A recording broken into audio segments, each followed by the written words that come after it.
Hello student, आज हम discuss करेंगे river based problem. Relative motion का ही एक पार्ट है रिवर में पर बेस्ड प्रॉब्लम्स। इसमें जैसे अगर कोई बोट है वो रिवर के अंदर ट्रेवल कर रही है तो बोट की वेलोसिटी रिवर के रेस्पेक्ट में अलग होती है और ग्राउंड पर जो पर्सन खड़ा होता है उसके रेस्पेक्ट में अलग होती है।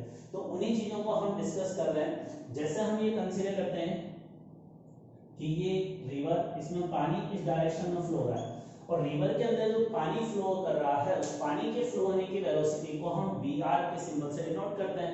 वी आर का मतलब है वेलोसिटी ऑफ रिवर वाटर, ठीक है। अब V B R means boat की वेलोसिटी है with respect to river water. तो अगर हम इस बोट को या एक स्विमर जो है इस रिवर के अंदर स्विमिंग कर रहा है तो हमें जनरली जो क्वेश्चन में गिवन होती है ना, ये वाली वेलोसिटी गिवन होती है। बोट की रिवर के रेस्पेक्ट में वेलोसिटी गिवन होती है। जैसे अगर बोट में कोई इंजन है तो इंजन की कैपेसिटी के कारण जो बोट की वेलोसिटी होती है ना, वो यही वाली वेलोसिटी होती है। बोट की इंजन के कारण जो वेलोसिटी होती है वो ये होती है। या कोई पर्सन अगर स्विमिंग कर रहा है तो उसकी पावर कितनी है, उसकी स्ट्रेंथ कितनी है, उसके कारण स्विमर की जो वेलोसिटी होती है वो रिवर के रेस्पेक्ट वाली वेलोसिटी होती है। अब यहां पर देखिए, बोट की वेलोसिटी रिवर के रेस्पेक्ट में निकालनी है तो बोट की वेलोसिटी पहले आएगी, रिवर की वेलोसिटी बाद में आएगी। ये सब वेक्टर एडिशन होगा। अब यहां पर इन सब का वेक्टर एडिशन हम करेंगे। अब देखो, इसमें अगर हम इसको कहते हैं बोट की वेलोसिटी रिवर के रेस्पेक्ट में।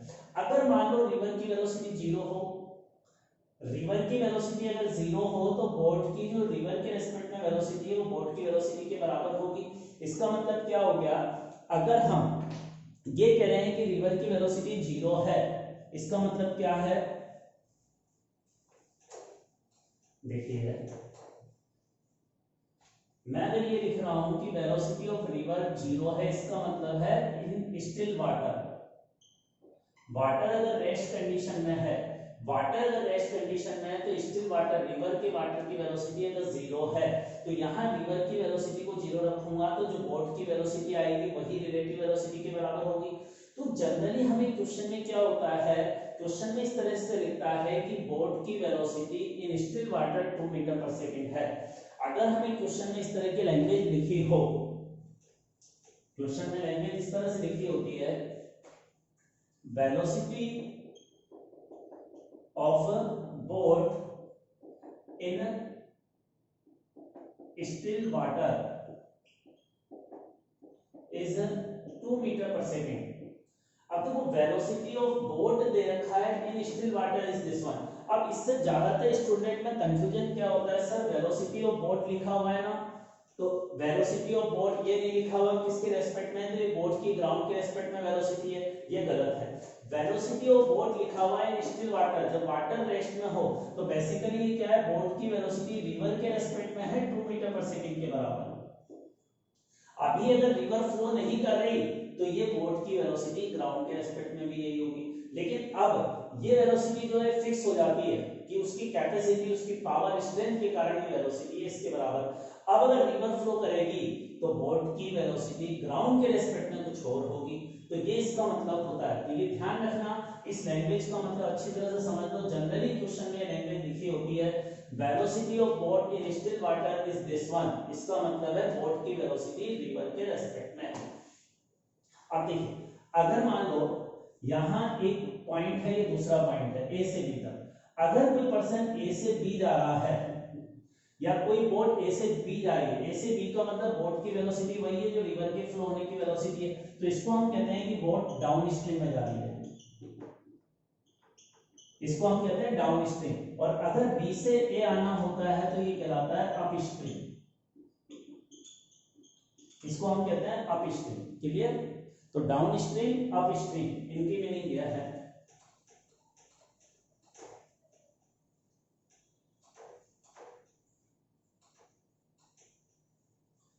अब इसके अलावा यहाँ जो ये फॉर्मूला है, अगर इससे बोट की वेलोसिटी निकालनी हो तो क्या होगी, रिलेटिव वेलोसिटी प्लस रिवर की वेलोसिटी का वेक्टर सम। तो अगर मुझे बोट की वेलोसिटी ग्राउंड के रेस्पेक्ट में निकालनी है तो रिलेटिव और रिवर की वेलोसिटी का वेक्टर एडिशन होगा। अब वेक्टर एडिशन का मतलब, जैसे अगर हम ये कंसीडर करें कि टाइम मुझे निकालना है, टाइम जैसे मान लो ए से बी तक जाने का टाइम निकालना है, ए से बी तक की डिस्टेंस डी है, और ए से बी तक अगर हम डाउन स्ट्रीम में जा रहे हैं तो डिस्टेंस अपॉन वेलोसिटी लिखूंगा ना। अब वेलोसिटी अगर यहाँ लिखेंगे तो ए से बी तक जाते समय तो बोट इधर जाएगी, बोट की रिवर के रेस्पेक्ट में वेलोसिटी इधर होगी, अब इधर होगी और रिवर की वेलोसिटी भी इधर है, दोनों की वेलोसिटी का डायरेक्शन सेम है, तो इन दोनों का एडिशन बोट की वेलोसिटी यहाँ लिखूंगा। तो बोट की वेलोसिटी कितनी आएगी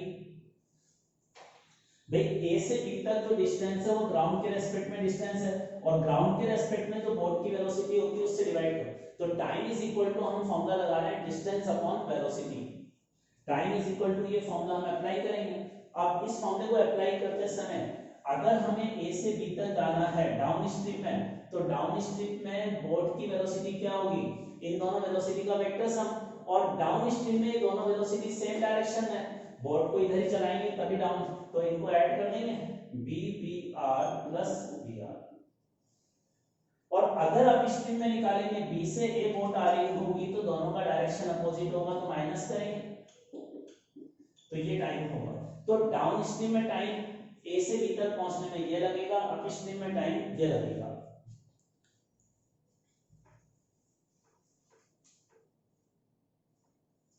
तो ये हमारे पास है सिचुएशन कि डाउन, तो टोटल टाइम अगर हम निकालें तो इन दोनों का सम हो जाएगा, ए से बी जाना और बी से वापस ए तक आने में जो टोटल टाइम है वो इसके बराबर लगेगा। अब देखो ये तो एक केस हुआ, अब हम दूसरा केस कंसीडर करें, if velocity of river is equal to 0, तो ए से बी जाने में जो टाइम लगेगा वह क्या लगेगा, D upon V B R, और यही टाइम बी से ए तक आने में भी लगेगा। अप स्ट्रीम और डाउन स्ट्रीम का कोई मीनिंग ही नहीं रह जाता अगर रिवर की वेलोसिटी 0 है तो जाने में टाइम इसके बराबर, रिटर्निंग में भी टाइम इसके बराबर, तो टोटल टाइम इन दोनों का सम होगा। अब ये बताओ पहले ज्यादा टोटल टाइम लग रहा था या अभी टोटल टाइम लग रहा है ज्यादा, तो पहले वाले केस में अगर हम टोटल टाइम की बात करें, फर्स्ट केस में जो टोटल टाइम लग रहा था उसको t1 के सिंबल से बताऊं तो वो क्या था, d upon V B R plus V R plus D upon V B R minus V R, ये टोटल, और सेकंड केस में टोटल टाइम लग रहा था 2d upon V B are. तो पहले केस में जब रिवर की वेलोसिटी थी तो टोटल टाइम इसके बराबर, सेकंड केस में ये है। अब अगर आप इसको कैलकुलेट करके चेक करोगे तो t1 is greater than t2 आएगा, मतलब जब रिवर फ्लो कर रही है उस समय टोटल टाइम ज्यादा होगा कंपैरेटिव टू सेकंड केस।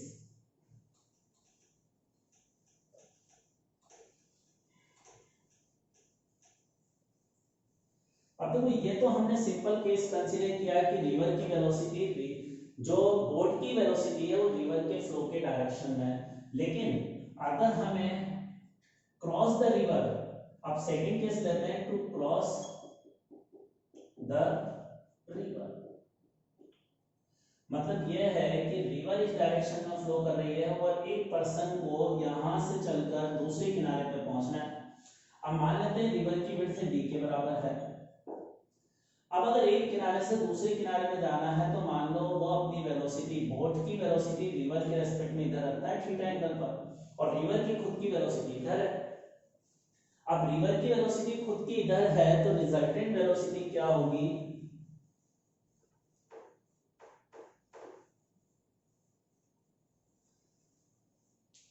अब इसको निकालने के लिए यहां पर बोट की वेलोसिटी, रिलेटिव वेलोसिटी यह है और रिवर की वेलोसिटी इधर के तरफ, तो बोट की रिजल्टेंट वेलोसिटी इन दोनों वेलोसिटी का वेक्टर सम होगी। अभी हमने फॉर्मूला लिखा था वेलोसिटी ऑफ बोट बराबर क्या होता है, रिलेटिव प्लस रिवर की वेलोसिटी का वेक्टर सम, तो बोट की वेलोसिटी इन दोनों वेलोसिटी का वेक्टर सम होगी। इसका मतलब अगर कोई पर्सन ग्राउंड पर खड़ा हुआ किनारे पर तो उसको ये वाली वेलोसिटी नजर आएगी, और अगर कोई रिवर के साथ साथ रिवर की वेलोसिटी से जा रहा है तो उस पर्सन को ये बोट इस डायरेक्शन में जाती हुई नजर आएगी, उसको ये वाली वेलोसिटी ऑब्जर्व होगी। अब देखो इसको निकालने के लिए हम क्या करते हैं, जैसे हमने प्रोजेक्टाइल मोशन के में क्या था, सारे मोशन को दो परपेंडिकुलर डायरेक्शन में कंपोनेंट कर लेते हैं, यहां से स्टार्ट हुआ ना, इसको ओरिजिन मान लेते हैं, ये एक्स एक्सिस और यह वाई एक्सिस कंसीडर करते हैं। अब x डायरेक्शन में अलग इक्वेशन लगाएंगे, y डायरेक्शन में अलग इक्वेशन लगाएंगे, तो अब x और y में इक्वेशन लगाने के लिए कौन सी वेलोसिटी के कंपोनेंट करें, देखो रिवर की वेलोसिटी तो ऑलरेडी x डायरेक्शन है, तो मुझे इस वाली वेलोसिटी के कंपोनेंट करने होंगे, और इसका इधर कंपोनेंट क्या आएगा, v b r cos theta, और इधर की तरफ कंपोनेंट आ जाएगा sin थीटा। अब देखो यहाँ पर ये बोट की x डायरेक्शन में रिलेटिव वेलोसिटी, ये रिवर की वेलोसिटी इस डायरेक्शन में ना, तो दोनों डायरेक्शन से इनमें तो ऐड हो जाएगा, तो बोट की x डायरेक्शन में नेट वेलोसिटी क्या आएगी, बोट की वेलोसिटी का x कंपोनेंट क्या आएगा, vr plus vbr cos theta. Boat की x डायरेक्शन में नेट वेलोसिटी आएगी, और इसी तरह से बोट की अगर y डायरेक्शन में नेट वेलोसिटी निकालूंगा तो वो क्या आ जाएगी, vbr sin थीटा के बराबर। मतलब ग्राउंड के रेस्पेक्ट बोट की vb का मतलब बोट की वेलोसिटी ग्राउंड वाले ऑब्जर्वर के लिए इसके बराबर होगी, ठीक है। अब यहाँ पर अगर हमें जैसे x डायरेक्शन में इक्वेशन लगाऊं, तो x डायरेक्शन में डिस्प्लेसमेंट क्या होगा, बोट की वेलोसिटी x डायरेक्शन में इनटू टाइम t। भाई वेलोसिटी डिस्प्लेसमेंट बराबर क्या होता है, वेलोसिटी इनटू टाइम, और ये डिस्प्लेसमेंट कौन से डायरेक्शन में, x डायरेक्शन में, तो x डायरेक्शन वाली वेलोसिटी लिखूंगा, तो अब क्या इक्वेशन बनेगी, x डायरेक्शन की वेलोसिटी यह है vr plus vbr cos theta into t। ये इक्वेशन 1 बन गई हमारे पास। इसी तरह से सेकंड इक्वेशन बनाया, अब y डायरेक्शन में, तो y डायरेक्शन में इक्वेशन क्या होगी, velocity of boat in y direction into time. अब देखो अगर ये बोट यहाँ a पॉइंट से चलकर इस पॉइंट पर पहुंची दूसरे किनारे पर, तो a से चलकर b पॉइंट पर पहुंची, तो y डायरेक्शन में डिस्प्लेसमेंट कितना हुआ, इस रिवर की विड्थ के बराबर, तो यहाँ y की जगह तो d लिखूंगा, और बोट की y डायरेक्शन में वेलोसिटी का कंपोनेंट क्या आया था, vbr sin theta into t। ये हमारे पास सेकंड इक्वेशन बन गई, कर लें इसको नोट।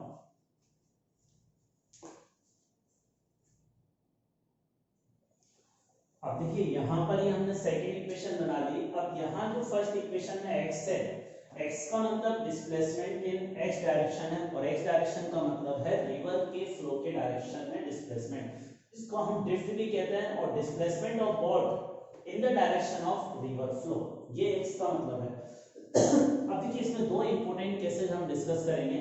पहला इंपॉर्टेंट केस ये कंसीडर कर रहे हैं, to cross the river in minimum time, मतलब हमें बताना है कि थीटा की अगर हम वैल्यू, जैसे रिवर को क्रॉस करने में टाइम कितना लगा, यहां से देखें तो इस मोशन के सेकंड इक्वेशन से अगर टाइम निकालेंगे तो क्या आ जाएगा, d upon b b r sin theta.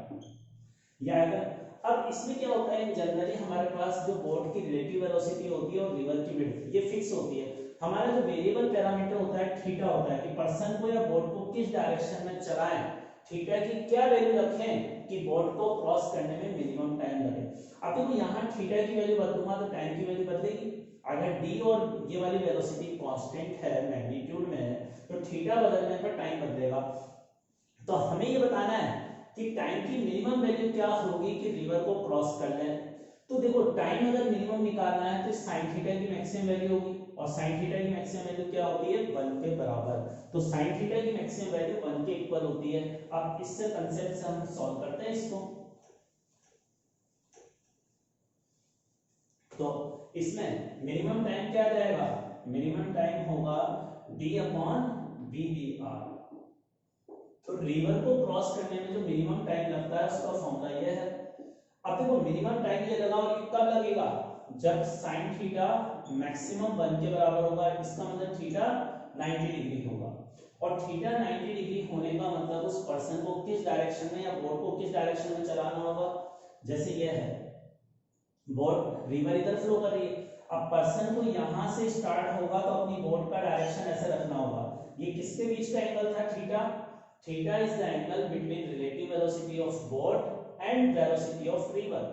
तो ये वाला एंगल उसको 90 डिग्री रखना होगा, ये एंगल हमारा थीटा था जो उसको 90 डिग्री रखना होगा। अब देखिए अगर यहाँ पर बोट इस डायरेक्शन में चलाएगा वो रिवर के रेस्पेक्ट में, तो रिवर के रेस्पेक्ट में इधर चलेगी, और रिवर की खुद की वेलोसिटी इधर है, तो ग्राउंड के रेस्पेक्ट में वेलोसिटी क्या होगी, ग्राउंड के रेस्पेक्ट में वेलोसिटी निकालेंगे तो इन दोनों वेलोसिटी का वेक्टर सम होगी, और इन दोनों का वेक्टर सम यहाँ कहीं आएगा, तो ये यहाँ से चलकर यहाँ पहुंचेगा, और ये किसका डायरेक्शन है, वेलोसिटी ऑफ रिवर, तो ये वेलोसिटी ऑफ रिवर का डायरेक्शन है। अब देखिए, अगर रिवर की वेलोसिटी का डायरेक्शन यह है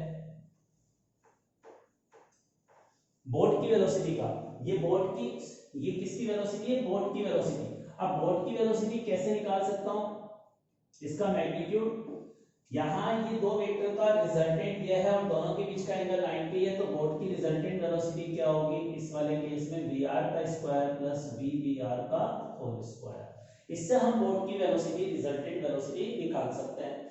अब इसके बाद हमारे क्वेश्चन आता है कि ये बोट यहां से चली और यहां पहुंची, तो इसका x डायरेक्शन में डिस्प्लेसमेंट कितना होगा, ये डिस्प्लेसमेंट हमें निकालना है ड्रिफ्ट।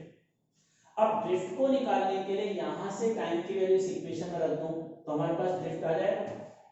अब देखो ड्रिफ्ट को निकालने के लिए एक तो हमारे पास थीटा कितना है, 90 डिग्री दे रखा है ना, थीटा 90 डिग्री के बराबर है, तो अब ड्रिफ्ट क्या होगा, x vr प्लस cos 90 तो जीरो हो जाएगा, cos 90 की वैल्यू क्या होगी, जीरो, तो ये पूरी टर्म जीरो इनटू टाइम, और टाइम हमारे पास क्या आया था, यहां से d अपॉन dvr, बस इससे हम ड्रिफ्ट कैलकुलेट कर लेंगे, तो ये ड्रिफ्ट का आंसर होगा इस कंडीशन।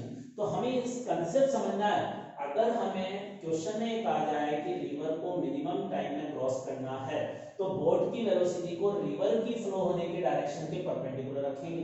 अब अगर परपेंडिकुलर रखेंगे तो किनारे से देखने पर इधर नहीं जाएगी, किनारे से देखने पर बोट की वेलोसिटी ग्राउंड के रेस्पेक्ट में इधर होगी, और ग्राउंड के रेस्पेक्ट में ये वेलोसिटी कितनी है, ग्राउंड के रेस्पेक्ट में ये वेलोसिटी कितनी है हमने निकाली थी, और थीटा बराबर 90 डिग्री पर ऐसा होगा, क्योंकि इस इक्वेशन से टाइम देखेंगे तो टाइम की वैल्यू मिनिमम होने के लिए sin थीटा मैक्सिमम होना चाहिए, वो 1 रखा, तो ये हमारे पास एक्सप्रेशन आ गई। तो मेनली हमारे जो इंपॉर्टेंट इक्वेशन ना सारे क्वेश्चन सॉल्व करने के लिए फर्स्ट और सेकंड इक्वेशन है, रिवर बेस्ड सारे प्रॉब्लम्स इन दो इक्वेशन से सॉल्व होंगे, बस इन्हीं को हमें ठीक से समझना है। क्लियर हुआ?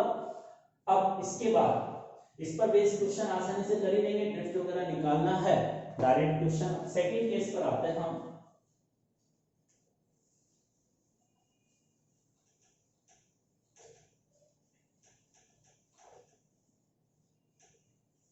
सेकंड केस,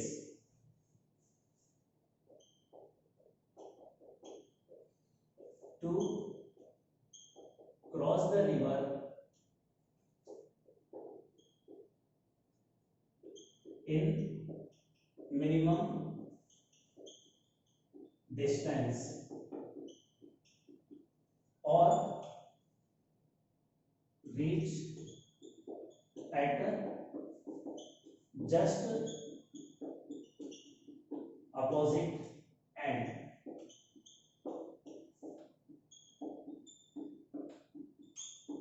अब देखो हम, और इसका थर्ड मतलब है कि ड्रिफ्ट क्या होगा, जीरो हो जाएगा, जस्ट अपोजिट एंड पर पहुंचना है, जहां से स्टार्ट हुए हैं उसके ठीक अपोजिट एंड पर पहुंचना है, तो ड्रिफ्ट की वैल्यू जीरो होगी। और इस minimum distance to cross the river in minimum distance का मतलब x बराबर जीरो।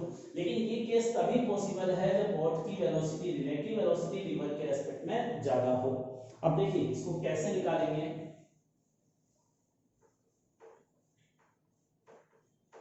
मैं थोड़ा डायग्राम से इस चीज को समझाऊं कि हम क्या निकालने जा रहे हैं।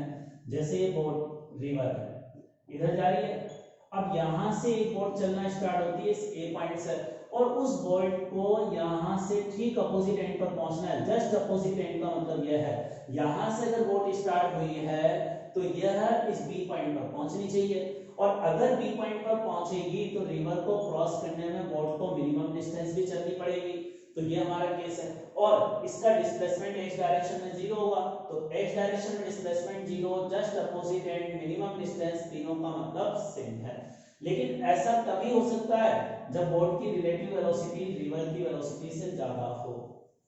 आप देखिए जस्ट अपोजिट एंड पर पहुंचना है, इसको यहां से चलकर इस एंड पर पहुंचना है, तो ये हमारी पहली इक्वेशन थी x डायरेक्शन में डिस्प्लेसमेंट।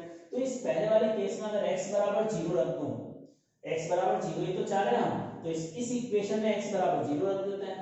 तो x बराबर जीरो अगर इस इक्वेशन में रखूंगा तो क्या आ जाएगा, cos theta is equal to क्या आ जाएगा, यहां से सॉल्व करके देखो, cos थीटा की वैल्यू क्या आई, माइनस br अपॉन dpr, और ये अपने पास एक फॉर्मूला हो गया। अब देखो कितना आसानी से हमारा फॉर्मूला जनरेट हो गया। हमें ये इक्वेशन याद रखनी है और इक्वेशन याद भी बहुत आसानी से। ये हॉरिजॉन्टल में बोर्ड की वेलोसिटी है, एक्स डायरेक्शन में इनटू टाइम, ये डिस्प्लेसमेंट है। अब देखो इस इक्वेशन के आने के बाद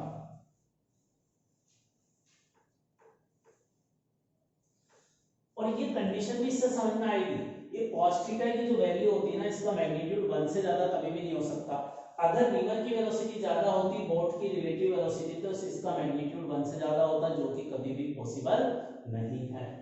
अब ये cos थीटा नेगेटिव में आ रहा है और cos थीटा नेगेटिव में आने का मतलब थीटा की वैल्यू 90 से ज्यादा आएगी, क्योंकि cos थीटा सेकंड क्वाड्रेंट में ही नेगेटिव होता है, तो यहाँ थीटा 90 से ज्यादा होगा। अब थीटा 90 से ज्यादा होने का मतलब क्या है?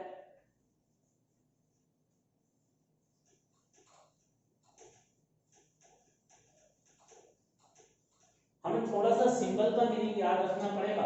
जैसे मैंने आपको अभी ऐसे समझाया था, ये रिवर इधर जा रही है, रिवर की वेलोसिटी इधर है, मैंने रिलेटिव वेलोसिटी इधर ली थी ना बोट की, रिवर की, और ये एंगल थीटा था। अब यहाँ अगर हम जस्ट अपोजिट एंड पर पहुंचना चाहते हैं तो थीटा 90 से, क्योंकि cos थीटा नेगेटिव आ रहा है और cos थीटा नेगेटिव आने का मतलब थीटा की वैल्यू 90 से ज्यादा है। 90 से ज्यादा है, इसका मतलब इस बोट की वेलोसिटी को हम ऐसा बनाएंगे डायग्राम में। अगर थीटा को हम ऐसे रिप्रेजेंट करें, ये बी बी आर और ये एंगल थीटा है। क्लियर हुआ थीटा का मतलब? अब देखिए ये थीटा एंगल है, अब इसकी जगह मैं ये कंसीडर करता हूं, ये एंगल अल्फा है, तो अल्फा प्लस थीटा 90 डिग्री 180 के बराबर होगा, अल्फा प्लस थीटा 180 के बराबर होगा। अब क्वेश्चन में ना कई बार आंसर अल्फा की टर्म में दे रखा होता है, कई बार थीटा की टर्म में दे रखा होता है। तो अब इसका मतलब क्या होगा? जैसे मान लो हमारा answer theta is equal to 120 degree आया है और तो आंसर अल्फा का वैल्यू 60 डिग्री आएगा। अब दोनों ही आंसर सही है, लेकिन अल्फा कहां से मेजर किया है और थीटा कहां से मेजर किया है, ये हमें समझना पड़ेगा इस क्वेश्चन में। तो अगर हम थीटा बराबर 120 लिख रहे हैं, इसका मतलब थीटा बराबर 120 डिग्री आंसर कहां से है? थीटा बराबर 120 डिग्री एंगल कहां से है? तो आंसर कैसे लिखेंगे? Theta is equal to 120 degree from down stream,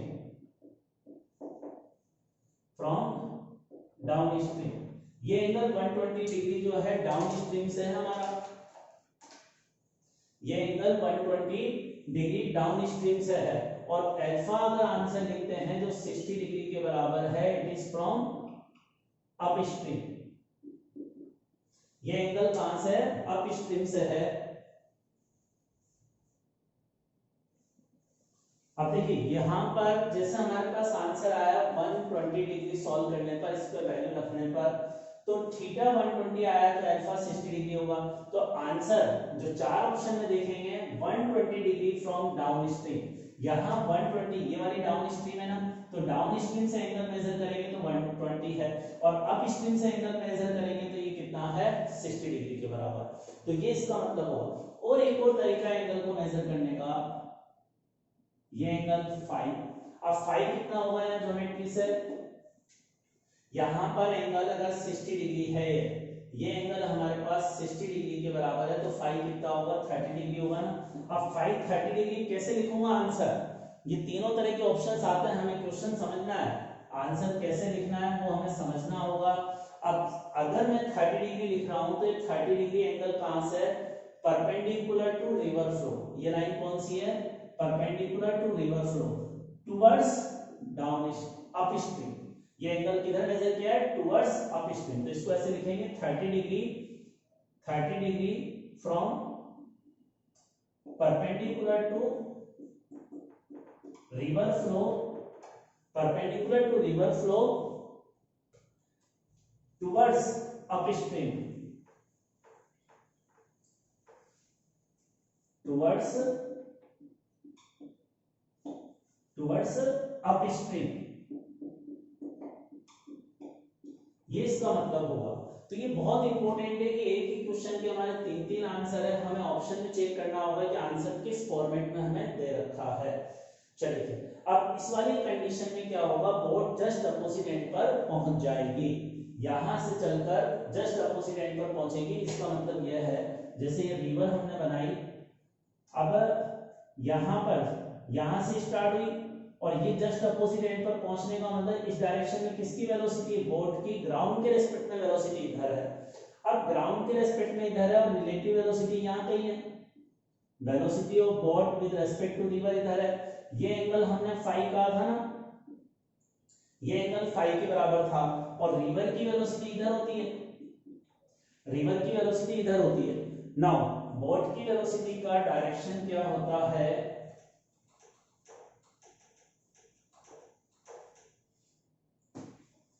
देखिए बोट की वेलोसिटी का फॉर्मूला मैंने लिखा था, रिलेटिव वेलोसिटी में रिवर की वेलोसिटी को ऐड करो, वेक्टर एडिशन, इन दो का वेक्टर एडिशन बोट की वेलोसिटी। अब बोट की वेलोसिटी इधर है तो वेक्टर एडिशन कैसे करते हैं, इस वेक्टर में मुझे दूसरा वेक्टर ऐड करना है तो इसके हेड पर दूसरे का टेल रखूंगा, तो टेल रखूंगा ये आ जाएगा, ये बोट की रिवर की वेलोसिटी, और इन दोनों का यहां से यहां गए फिर यहां से यहां तो रिजल्टेंट वेलोसिटी इधर आई, ये बोट की वेलोसिटी है। तो इस तरह से हमने इन वेक्टर को जोड़ने के लिए vector law of triangle of law of vector addition लगा दिया। अब इसमें अगर मुझे निकालना है, देखो अगर मुझे यहां से बोट को यहां तक क्रॉस करने में टाइम निकालना है कि बोट को क्रॉस करने में टाइम कितना लगा, तो टाइम कैसे निकालूंगा, डिस्टेंस अपॉन बोट की वेलोसिटी। देखो इस डायरेक्शन में डिस्टेंस डी है और इस डायरेक्शन में बोट की वेलोसिटी है। अब इस बोट की वेलोसिटी को निकालने का एक और तरीका, मुझे जनरली ये बोट की ग्राउंड वाली वेलोसिटी नहीं दे रखी होती, ये दे रखी होती, तो यहाँ पाइथागोरस थ्योरम लगा लें और उससे हमारे पास बोट की वेलोसिटी क्या आ जाएगी, बी बी आर का स्क्वायर माइनस बी आर का स्क्वायर। तो इससे हम टाइम निकाल सकते हैं, जनरली टाइम निकालना पूछा जाता है, ठीक है, तो टाइम इससे भी निकाल सकते हैं। और टाइम को निकालने का एक और एक्सप्रेशन डी अपॉन इस बी बी आर का इधर कंपोनेंट क्या होगा, B B R cos phi, तो इससे भी हम टाइम कैलकुलेट कर सकते हैं। तो हमें क्वेश्चन में क्या दे रखा है उस पर डिपेंड करेगा। तो ये टाइम का सेकंड केस,